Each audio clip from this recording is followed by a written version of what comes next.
Pravljica o stonogici, progici in rdečih čeveljcih. Halo, Pajkec Kriško, pozdravljen, kako si danes? Je z zelenega lista veselo začebljala mala stonoga. Ah, živjo, progica, lepo, da si danes vsaj ti tako vesela in polna življenja, je nejevoljno zavzdihnil Pajkec. Precej se je ohladilo danes ponoči, hudo me je zeblo v noge, da sem vso noč tako šklepetal z zobmi, da skoraj nisem mogel zatisniti očesa.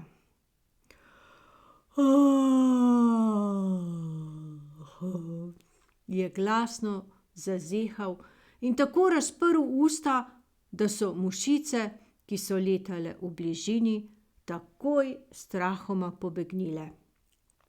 Ja, to je pa čisto res, Kriško, mu je progica hitro pritrdila. Tudi meni je bilo hladno.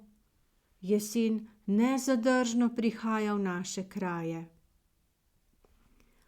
Zjutraj sem iz svilenih niti takoj poskusil splesti nekaj novega, pa se mi ni najbolj posrečilo, je nezadovoljno potarnal Pajkec. Pokažem ti kaj, ampak samo, če mi obljubiš, da potem, ko si ogledaš moje delo, ne boš preveč pokala od smeha, je glasno zapretil. Seveda ti obljubim, Kriško, kdaj pa sem se že norčevala iz tvojih mostrovin, je progica takoj prisrčno odgovorila. Tralalala, tralalala, tukaj so moji čisto novi svileni čeveljci, je Pajkec svečano oznanil svojo novo pridobitev in visoko v zrak pomolil svoje drobne nožice.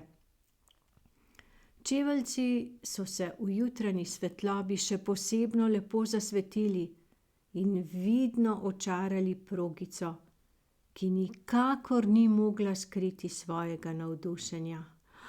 Joj, kako so lepi! Kriško, tako bleščeči in edinstveni, pa verjetno še prav uporabni po vrhu. Sedaj te zagotovo ne zebe več v noge, kajne? Ja, topli so res, vendar se v njih počutim prav štorasto in neokretno, je Kriško jezno potarnal. Posebno pri plezanju navzgor mi stalno spodrsava, tako da bi prejle kmalu telebnil na tla, kot sem dolg in širok, in bi si skoraj polomil uboge koščice. Daj no, Kriško, za lepoto je potrebno včasih tudi malo potrpeti, ga je podražila. Oh, ko bi jaz imela tako lepe čeveljce, pa morda še rdeče po vrhu, je tiho dejala in potem globoko zavzdihnila. Ah, da bi obuli vseh tvojih 100 nog, to bi bil pa že pravi znanstveni dosežek, je Kriško pikro pomodroval. Pa da bi jih izdelali še v rdeči barvi, ko bi morale biti vendarle narejene v kar se da najbolj različnih naravnih barvah, da bi se, ja, čim bolj zlili z okolico. Prava misija nemogočega, je odločno odkimal. Progica je žalostno povesila svojo glavico. Vedela je, da ima Kriško prav. Njen rod ima namreč izredno veliko sovražnikov. Zaradi počasnosti so gosenice lahek plen mnogim napadalcem, saj jim njihovo sočno meso predstavlja izjemno slasten in hranljiv prigrizek. Progica je imela po vsem črnem telesu izrisane številne črte, ki so ji dajale rahlo progast videz, kar jo je naredilo skorajda nevidno v vsakršnem okolju. Ja, s tako raznolikimi progami na črni podlagi se počutim res varno, je pomislila. Še tako lepi, a preveč svetleči čeveljčki bi me takoj izdali sovražnikom. Kakšna žalost, vidiš, Kriško, če bi, tako kot nekatere druge daljne sorodnice, imela vse telo prekrito z neprebavljivimi dlakami, polnimi strupov, in to že nadaleč oglaševala s kričečimi barvami, bi si lahko privoščila tudi živordeče čeveljčke. Sedaj pa bom ostala uboga, bosonoga, stonoga. Do smrti, je skoraj zaihtela. Daj no, Progica, ne cmeri se. Ti nas boš vse po vrsti preživela, boš že videla. Tvoj rod je nekaj posebnega. Ti sama pa si zapisana najsvetlejšim zvezdam, jo je skušal Pajkec hitro potolažiti. Kriška so namreč vedno privlačile nenavadne ter posebne zgodbe in imel je veliko prijateljev, ki so jih ob dolgih večerih radi delili z njim. Prav stara želva, Talena, mu je nekoč pripovedovala o Progičinem rodu. Ja, da je res nekaj izjemnega, da je bila njena mati prava travniška lepotica, da je baje nekoč poleg Progice izlegla kar 350 bratcev in sestric. Vsa jajčeca so bila najprej rumena, potem so postala čudežno škrlatne barve. Ko so se iz njih razvile gosenice, so bile vse črne, razen Progice, ki je dobila značilne barvaste črte.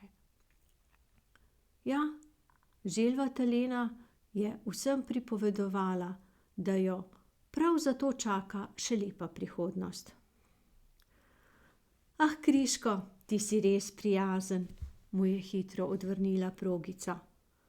Ampak jaz imam natanko 100 nog, vsako s svojo gorečo željo, in to je, da bi imela rdeče čeveljčke. Ne en par, ne 2, ampak 100 rdečih čeveljčkov, da bi lahko plesala po travi, kot prelepe metuljčice poplesavajo po širnem nebu. Res ne vem, kako bi ti lahko pomagal uresničiti to tvojo veliko željo, je napeto tuhtal Kriško, potem pa je predlagal. Veš kaj, jutri se na robu travnika odvija polžji sejem mode.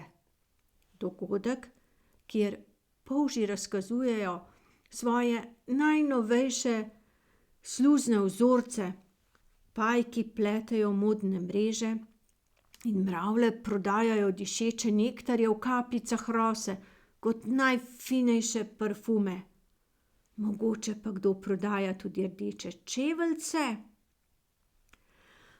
Odlično, se zopet srečava na robu travnika ob istem času jutri, je presrečno začebljala Progica in mu pomahala v pozdrav.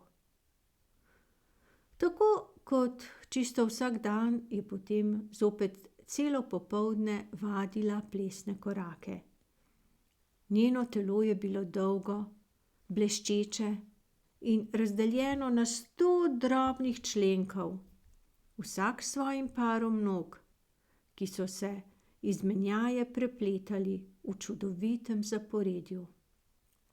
Bila je hitra, se zvijala v divjih ritmih, skakljala čez mahovje, mimo gobic, pod pajčevinami. A njene noge so bile bose, in vsakič, ko je stopila v lužo ali zabredla v blato, se je ozrla v širno nebo k poplesajočim metuljčicam. Zamišljeno je vzdihnila. Če bi imela rdeče čeveljce, bi bila res prava plesalka in bi z njimi lahko kar poletela. Ponesli bi me v višave k prelepim travniškim metuljem in skupaj bi poplesavali od cveta do cveta in se veselili življenja. To bi bila res izpolnitev mojih življenjskih sanj. Je še v polsnu zamrmrala, potem pa jo je premagal večerni spanec. Polžji sejem mode je bil res nor dogodek. Nabralo se je toliko obiskovalcev, da sta se s pajkcem komaj zrinila med prodajne pulte. Česa vsega niso ponujali, od sluzastih pokrival, mrežastih predpasnikov, posušenih gobih priboljškov, dišečih lepotnih vodic, polžjih masaž in zdravilnih pikov. A rdečih čeveljčkov ni bilo na spregled nikjer. S Križkom sta se razočarana prav klavrno s povešenima glavicama posedla ob ogromni polkrožni skali ter si privoščila zdrav sok iz jutranje rosice, ko se je nenadoma skala pričela nenadoma premikati. Joj, pazi, progica, potres, ježešna, reši se, kdor se more, je v nepopisnem strahu pričel kričati Križko ter potegnil progico vstran. Dajta no, se vama je čisto zmešalo ali kaj? Je izpod skale zdajci pokukala ogromna želvina glava. Vidva imata pa res neverjetno domišljijo. Joj, oprostite, gospa, Talena, nisva vas takoj prepoznala, se je začela opravičevati progica in potem je beseda dala besedo. Mala gosenica je želvi zaupala svoje neuresničene sanje in po dolgem razpravljanju je Talena ob slovesu z gromkim glasom pomodrovala. Poznala sem tvojo mamo, progica. Tudi ona je vsak dan opazovala prelepe metulje z oranžno-črnimi krili, ki so se lesketali v soncu, ter občudovala, kako so plesali med cvetovi. Dobro si zapomni. Letenje ni samo vprašanje kril, ampak tudi potrpežljivosti. Tisti, ki zna čakati, se lahko spremeni. Kar pa se tiče čeveljcev, obišči še makova polja na koncu travnika. In že je njena glava izginila pod mogočnim oklepom in zaslišalo se je le še gromko smrčanje. Ko sta se s Križkom poslovila, je progica naslednje jutro že zarana odbrzela do roba bližnjega travnika in v jutranji travi med kapljicami rose in šepetom metuljev opazila nekaj nenavadnega. Makovi cvetovi so se povsod prelepo zibali v vetru. Njihovi rdeči listi so se vrtinčili, padali in se zatikali med travne bilke. Progica je stekla med cvetove in začela plesati. Delčki cvetnih listov so se pričeli ovijati okoli njenih nožic kot mali čeveljčki. Makovi listi so bili mehki in žareči in ker je plesala s tako nepopisnim veseljem, so se listi prilepili na njene noge in tam obstali. Ko je veter nenadoma potihnil, je tudi progica nemo in prav začudeno obstala. s 100 rdečimi čeveljčki na nogah. Od takrat naprej je Progica plesala vsak večer in vsak, ki jo je videl, je rekel: To ni navadna stonoga, to je stonoga s srcem in z rdečimi čevlji, ki jih ne moreš kupiti, le zaslužiti. Tudi vsi sovražniki so se je ognili že nadaleč, rekoč: s tako kričečimi rdečimi barvami, kar preveč opozarja nase. Gotovo je nevarna in strupena kot sam vrag. Raje se poberimo proč. Bežimo! Progica je vsak dan razveseljevala prav vse okoli sebe in vsakdo, ki ji je prekrižal pot, je kar obnemel ob njenih mojstrskih plesnih korakih. Bila je presrečna, a ni bilo dneva, da se ne bi spomnila na Talenine besede. Potrpežljivost je velika čednost. Treba je samo verjeti in stvari se bodo spremenile. Večeri so postajali vse bolj hladni in še preden je travnike pobelil prvi sneg, se je Progica nagonsko zakopala v mehko zemljo in tam trdno zaspala. Minili so dnevi, tedni in meseci. In ko se je nekega toplega spomladanskega dne prebudila iz dolgega sna, kar naenkrat ni bila več stonoga.